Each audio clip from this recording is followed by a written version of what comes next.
Selamat sore, dengan Mbak siapa ini ya? Selamat sore Bu, perkenalkan nama saya Aidila Sabila Putri. Oke, Mbak Aidila. Mbak Aidila dari mana? Saya dari kos. Asalnya dari mana Mbak? Asal saya dari Sragen Bu. Dari Sragen berarti tinggal di sini ngekos. Iya. Untuk kegiatan sehari-harinya apa Mbak Aidila? Untuk kegiatan sehari-harinya ini sih Bu, ya kuliah, ngerjain tugas, main. Berarti Mbak Aidila ini mahasiswa ya? Iya. Semester berapa Mbak kalau boleh tahu? Untuk saat ini saya udah semester 7. Semester 7 ya. Masya Allah, bentar lagi lulus ya? Iya Bu. Kira-kira ini datang ke sini ke layanan konseling atas kehendak sendiri atau ada saran dari siapa gitu? Atas kehendak sendiri sih Bu. Karena kan setahu saya proses konseling ini kan proses membantu keluar dari masalah gitu ya, penyelesaian masalah gitu. Jadi saya merasa kalau saya udah selalu stuck untuk berpikir sendiri, jadi saya butuh bantuan untuk keluar dari masalah ini. Bagus sekali ya Mbak Aidila telah memilih layanan konseling sebagai salah satu upaya untuk menyelesaikan permasalahan. Saya pikir itu adalah salah satu keputusan yang tepat. Nah, kira-kira sebelum Mbak Aidila datang ke sini sudah pernah melaksanakan proses konseling atau belum? Kebetulan sebelumnya belum pernah sih Bu. Kalau secara langsung ini ya, kalau secara online itu pernah sekali, satu kali, tapi lewat online. Oke, jadi karena Mbak Aidila sudah pernah melakukan layanan konseling, jadi kurang lebih tahu ya seperti apa gambaran konseling kita, online maupun offline itu kurang lebih prosesnya sama ya Mbak, cuman medianya aja yang berbeda gitu. Jadi nanti dalam proses konseling ini kita cari solusi dari permasalahan yang dialami Mbak Aidila secara bersama-sama. Kita cari solusi yang terbaik. Nah, Mbak Aidila di sini tidak usah khawatir untuk mengungkapkan perasaan, kemudian ketakutan yang dialami Mbak Aidila. Ceritakan saja apa yang ingin diceritakan. Nah, di dalam proses konseling ini kita menganut asas kerahasiaan. Jadi Mbak Aidila tidak usah khawatir mengenai permasalahan Mbak Aidila akan tersebar atau bisa didengar orang lain, itu karena tidak mungkin, di sini hanya kita dan Tuhan yang tahu ya. Nah, selain itu kita di dalam konseling juga menganut asas keterbukaan. Jadi Mbak Aidila silahkan ceritakan apa yang menjadi permasalahan Mbak Aidila, apa yang mengganjal di dalam hati Mbak Aidila yang mungkin itu mengganggu aktivitas Mbak Aidila sehari-hari kayak gitu. Nah, selain itu dengan adanya Mbak Aidila kesini atas dasar keinginan Mbak Aidila sendiri, di sini Mbak Aidila telah menerapkan asas kesukarelaan seperti itu. Nah, nanti kurang lebih kita akan melaksanakan proses konseling selama 30 menit ya. Kalau mungkin nanti waktunya 30 menit belum kita menemukan solusi yang terbaik menurut Mbak Aidila, nanti kita bisa lanjut ke proses konseling yang selanjutnya. Nanti kita jadwalkan lagi gitu. Nah, kira-kira Mbak Aidila ada permasalahan atau ada sesuatu yang mengganjal di hati Mbak Aidila yang mengganggu aktivitas Mbak Aidila itu apa? Ini sih Bu yang saya alami. Saya alami itu udah lama ya, dari semester 2 perkuliahan. Sekarang udah semester 7. Dimana semester 7 kan ibaratnya saya tinggal skripsi kan, gitu kan. Yang saya alami itu lebih ke, saya ngerasa pertemanan saya di perkuliahan itu toksik. Entah saya yang toksik atau lingkungan pertemanan saya yang toksik kayak gitu. Jadi bisa dibilang saya itu aslinya individu yang ceria ya Bu, yang riang gitu. Tapi itu nggak bisa saya ungkapkan di lingkup pertemanan di perkuliahan gitu, terutama di teman sekelas saya. Tapi saya bisa menunjukkan itu di lingkup yang lain, kayak lingkup organisasi. Saya malah merasa kalau pas kuliah itu bukan diri saya sendiri gitu. Kayak saya itu seakan-akan kayak berperilaku untuk memenuhi ekspektasi orang lain, bukan ekspektasi sih, kayak kesenangan orang lain gitu loh. Gitu. Awalnya saya kan nggak banyak teman di dunia perkuliahan, jadi saya lebih banyak kemana-mana itu sendiri gitu. Padahal kan pas untuk semester 7 ini kan kalau bisa kita punya teman untuk ngerjain skripsi bareng ya Bu ya. Awalnya saya pikir mungkin permasalahan itu ada pada diri saya, dimana mungkin teman-teman saya itu nggak suka kalau saya sifatnya kayak gini gitu. Awalnya saya pikir itu dari saya, tapi sampai ada omongan dari beberapa teman saya pas itu kerja kelompok gitu loh.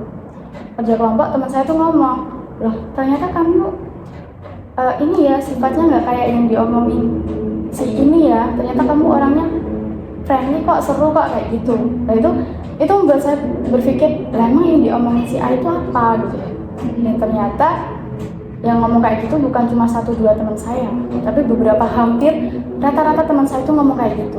Dan saya kan rasa ternyata ada yang nyebarin hal-hal nggak baik tentang saya gitu loh, sehingga itu memunculkan pertemanan yang toksik gitu.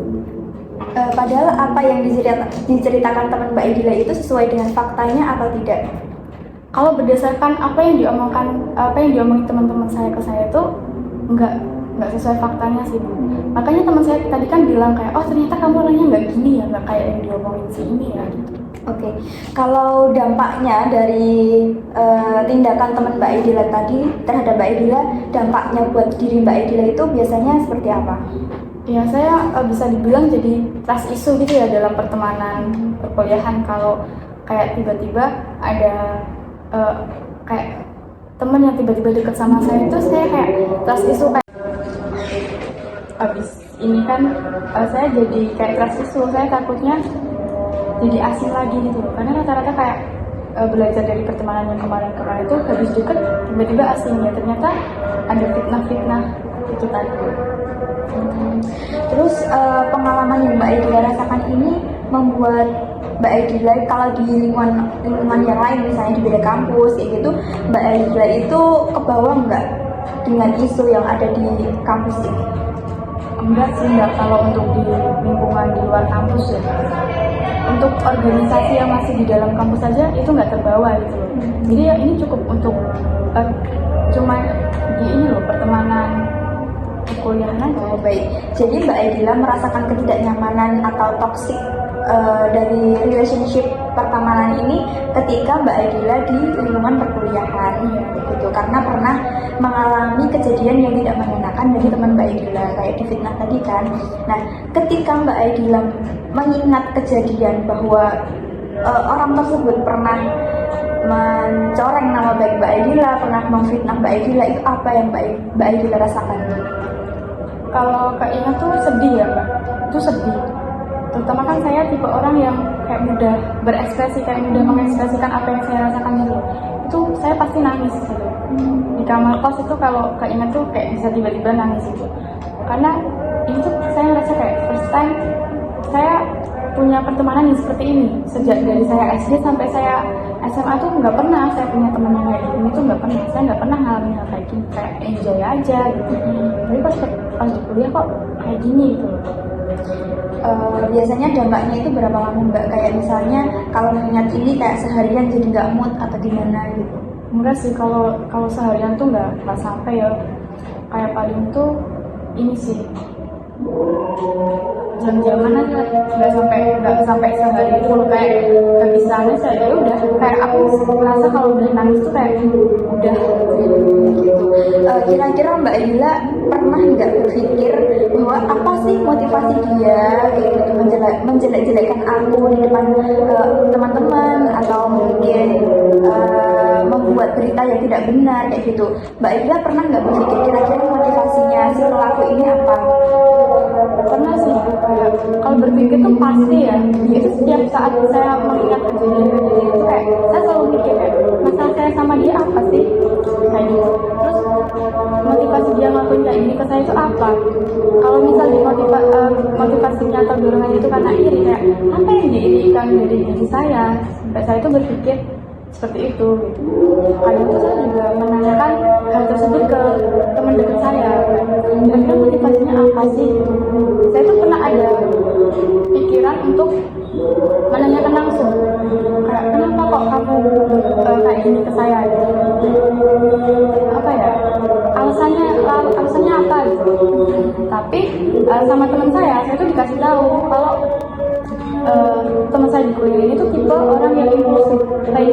manipulatif gitu loh. Betul. Nah gitu, kata teman saya, takutnya ketika saya menanyakan itu secara langsung, nanti dibuat lagi cerita-cerita kalau kemarin saya diginiin sama Aidila. Kan itu kayak membuat diri saya jadi jelek lagi, sama saya jadi jelek lagi gitu. Jadi sama teman saya, ya udah kamu sekarang kayak cukup tahu aja. Oke, kurang lebih saran dari teman Mbak Aidila itu sudah tepat ya, karena dia pribadinya itu sangat playing victim, manipulatif. Nah takutnya nanti kalau Mbak Aidila datang ke dia, padahal itu kan ceritanya berdasarkan dari cerita teman Mbak Aidila kan, bukan Mbak Aidila dengan sendiri, ataupun orang itu menyampaikan ke Mbak Aidila atau ke teman-teman Mbak Aidila dengan sepengetahuan Mbak Aidila kan. Takutnya kalau Mbak Aidila ngomong langsung sama pelakunya ini, dia malah memutarbalikkan fakta, dibilangnya kamu fitnah kan, aku nggak pernah ngatain gitu sama teman-teman kayak gitu.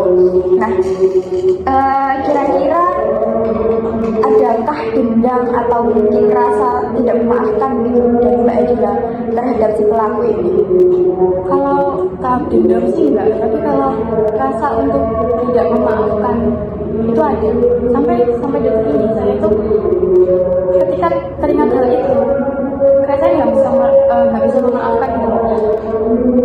Pernah saya berpikir kayak apa aku maafin aja ya, tapi kan dari orang itu nggak ada kata maaf untuk perlakuan dia ke aku gitu loh. Gitu sih. Oke, jadi kira-kira dari permasalahan Mbak Aidila mengenai toxic friendship kayak gitu ya. Nah mungkin ini saya ada sebuah terapi namanya forgiveness terapi, di mana kita itu menerima atas kejadian yang menimpa kita, kemudian kita mengungkap atau mencoba untuk memaafkan si pelaku ini, walaupun si pelaku ini telah menyakiti hati kita ataupun berperilaku tidak seperti yang kita inginkan. Nah, kita mencoba kembali membuka pengalaman yang menyakitkan itu. Tadi sudah diungkapkan sama Mbak Aidila, kayak Mbak Aidila merasa sedih, nangis, terus kayak jadi nggak mood buat melakukan apa-apa, terasa isu dengan pertemanan kayak gitu ya. Nah, itu Mbak Aidila secara tidak langsung telah mengungkapkan apa yang menjadi pengalaman menyakitkan dari Mbak Aidila itu. Kemudian di sini kita melakukan forgiveness terapi, di mana kita mencoba menerima perlakuan dari teman Mbak Aidila kayak gitu. Nah, kira-kira Mbak Aidila pernah melakukan sebuah kesalahan atau tidak? Sebenarnya ini ya Bu, sebelum saya menyalahkan orang lain, saya tuh selalu introspeksi dulu. Selalu introspeksi apa hal dalam diri saya yang salah, yang harus saya perbaiki. Kalau melakukan kesalahan mungkin pernah, itu karena apa ya Bu? Mungkin adalah perkataan saya yang kurang mengenakan gitu. Tapi kan saya kalau habis melakukan hal itu saya langsung minta maaf gitu loh Bu, kayak maaf ya tadi kalau ada omongan yang nggak enak ya di kamu gitu. Berarti Mbak Aidila pernah melakukan kesalahan dan dimaafkan oleh orang lain seperti itu. Nah, selalu introspeksi apa hal dalam diri saya yang salah, yang harus saya perbaiki. Kalau melakukan kesalahan mungkin pernah, itu karena apa ya Bu? Mungkin adalah perkataan saya yang kurang mengenakan gitu. Tapi kan saya kalau habis melakukan hal itu saya langsung minta maaf gitu loh Bu, kayak maaf ya tadi kalau ada omongan yang nggak enak ya di kamu gitu. Berarti Mbak Aidila pernah melakukan kesalahan dan dimaafkan oleh orang lain seperti itu. Nah, mungkin dari kasus yang dialami Mbak Aidila ini karena si pelaku ini tidak menyadari bahwa dirinya salah gitu. Kalau Mbak Aidila berharap dia datang ke Mbak Aidila buat minta maaf, kemungkinan besar itu tidak akan terjadi. Karena apa? Si pelaku ini tidak menyadari bahwa dirinya salah dan melakukan perbuatan yang tidak mengenakan tadi, perbuatan yang menyakiti Mbak Aidila tanpa disengaja, maupun mungkin sebenarnya itu disengaja oleh si pelaku karena dia tidak sadar melakukan itu kayak gitu. Nah, mungkin di sini yang bisa Mbak Aidila lakukan adalah mencoba untuk menerima, karena secara tidak langsung kalau dia membuat berita yang buruk ataupun dia menjelek-jelekan nama baik Mbak Aidila, secara tidak langsung dia itu sebenarnya tadi yang seperti yang diungkapkan Mbak Aidila, dia sebenarnya iri, dia nggak percaya diri dengan kemampuannya, terus dia takut kesaing kayak gitu. Makanya kenapa nama Mbak Aidila dijelek-jelekan kepada teman-temannya seperti itu. Nah, mungkin Mbak Aidila bisa membuat komitmen untuk melakukan pengampunan atau mencoba menerima perilaku yang dilakukan teman Mbak Aidila ini kepada Mbak Aidila. Apakah upaya ini sudah pernah Mbak Aidila lakukan? Kalau misal saya berpikirannya, oh ya udah cukup tahu aja lah, mungkin memang sifatnya seperti itu. Apakah itu sudah salah satu bentuk dari pengampunan atau penerimaan itu tadi? Oke, kalau Mbak Aidila beranggapan bahwa oh mungkin itu sifatnya. Nah, menurut saya itu sebuah penerimaan ya Mbak, sebuah penerimaan bahwa oh dia melakukan ini terhadap saya, mungkin itu sudah sifatnya kayak gitu. Kalau dari segi pengampunan, tadi di part awal Mbak Aidila mengatakan bahwa saya belum bisa memaafkan kayak gitu, masih ada rasa yang mengganjal kayak gitu. Nah, menurut saya itu belum masuk ke ranah pengampunan kayak gitu. Nah, mungkin apakah Mbak Aidila bersedia untuk berkomitmen mencoba belajar untuk memberikan rasa maaf atau pengampunan terhadap si pelaku ini? Ya, saya bersedia. Soalnya kan ini udah waktunya semester akhir, jadi harusnya udah nggak memikirkan hal itu lagi. Saya pengen ini cepat selesai gitu loh. Oke, bagus sekali karena Mbak Aidila sudah mau untuk memberikan pengampunan atau mencoba untuk memaafkan si pelaku ini ya. Karena mungkin dengan pengampunan yang Mbak Aidila lakukan itu dampaknya bisa ke Mbak Aidila sendiri, kayak kesehatan fisik, mental, spiritual kayak gitu. Jadi dengan adanya pengampunan ini Mbak Aidila akan merasa lebih tenang.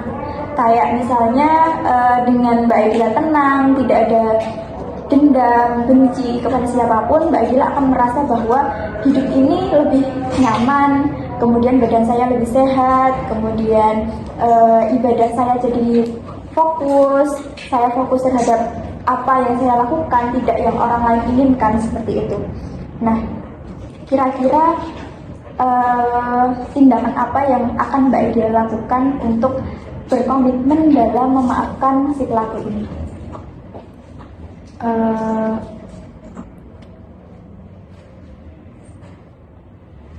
Kayak mengesampingkan kalau misal mungkin perbuatan itu terulang lagi, kayak oh ya udah, kayak ya udah maafin aja.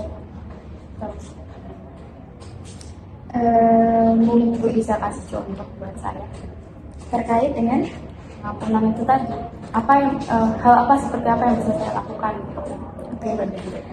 mungkin sebagai bentuk dari pengampunan itu sendiri, Mbak Aidila mencoba membuang rasa ketidakpercayaan atau rasa sesal atau rasa benci terhadap si pelaku ini dan tidak menyamakan si pelaku ini dengan orang lain, seperti itu. Mbak Aidila bisa menerapkan bahwa seseorang itu pribadi yang sangat unik dan satu orang dengan satu yang lainnya itu berbeda kayak gitu. Jadi kemungkinan orang tersebut ketika melakukan itu dengan Mbak Aidila, tidak mungkin orang yang lain akan melakukan perbuatan yang sama seperti itu. Paham? Oke, mungkin kalau di kelas biasanya sering berinteraksi atau tidak, Mbak? Saya sering sih Bu. Saya kan kalau misal nggak suka sama orang kan, bukan nggak suka sih. Kalau misal saya ada masalah dengan orang ya, kalau itu di tempat umum maupun kita lagi berdua, itu saya nggak akan menunjukkan rasa ketidaksukaan atau rasa ketidakpercayaan itu kan. Ya udah biasa aja. Berarti Mbak Aidila itu cenderung lebih memendam perasaan benci yang Mbak Aidila rasakan ini ketimbang memperlihatkan terhadap orang lain, seperti itu. Iya, soalnya kalau diperlihatkan kan itu memunculkan spekulasi dari lingkungan sekitar juga kan, kayak kok Aidila gini ya, dia lagi ada masalah ya sama si itu kan, kayak gitu kan. Saya nggak mau lah ada omongan-omongan jelek baik itu untuk saya ataupun orang ini tadi. Oke, sebenarnya tindakan yang Mbak Aidila lakukan ini sebuah bentuk penerimaan juga, gitu. Mungkin untuk permasalahannya di sini ke bentuk pemaafan ya, pemaafan mengenai si pelaku ini ya. Nah mungkin kedepannya Mbak Aidila lebih bisa menerapkan ke diri Mbak Aidila sendiri terkait dengan pemaafan atas apa yang dilakukan si pelaku ini. Nanti untuk kedepannya saya bantu untuk bagaimana caranya berdamai dengan permasalahan kayak gitu. Terus nanti kalau Mbak Aidila sudah melakukan upaya ini, apa dampak yang Mbak Aidila rasakan, kayak perubahan dalam hidup itu apa kalau kita memaafkan orang lain kayak gitu. Ibaratnya gini, Tuhan aja kan maha pemaaf kan. Kita hanya seorang hamba manusia yang banyak salahnya, masa kita nggak mau memaafkan orang lain? Bahkan sekecil apapun itu sudah sangat yang terbaik kayak gitu. Mungkin saya rasa ini cukup ya Mbak mengenai konseling pada sore hari ini. Nah untuk selanjutnya nanti mungkin saya bisa melakukan follow up mengenai perkembangan atas upaya yang telah Mbak Aidila lakukan, kemudian dampak dari perilaku pemaafan ini terhadap diri Mbak Aidila dalam perubahan hidup itu seperti apa. Nanti akan saya follow up, dan kalau belum ada perubahan nanti akan ada tindak lanjut, kemudian kita lakukan sesi konseling lagi, kita cari treatment yang lebih efektif seperti itu Mbak Aidila. Terima kasih ya Bu untuk sesi konseling pada sore hari ini. Saya cukup senang sih bisa mengutarakan ini, terus ada solusi juga dari Ibu. Ini akan saya terapkan untuk kedepannya. Terima kasih Mbak Aidila telah berkunjung ke sini. Semoga apa yang saya sampaikan tadi sedikit bisa lebih membuat Mbak Aidila tenang. Terima kasih ya Bu. Saya pamit dulu soalnya di sini masih ada acara lagi. Oke, hati-hati ya Mbak Aidila. Terima kasih. Terima kasih ya Bu. Jalan.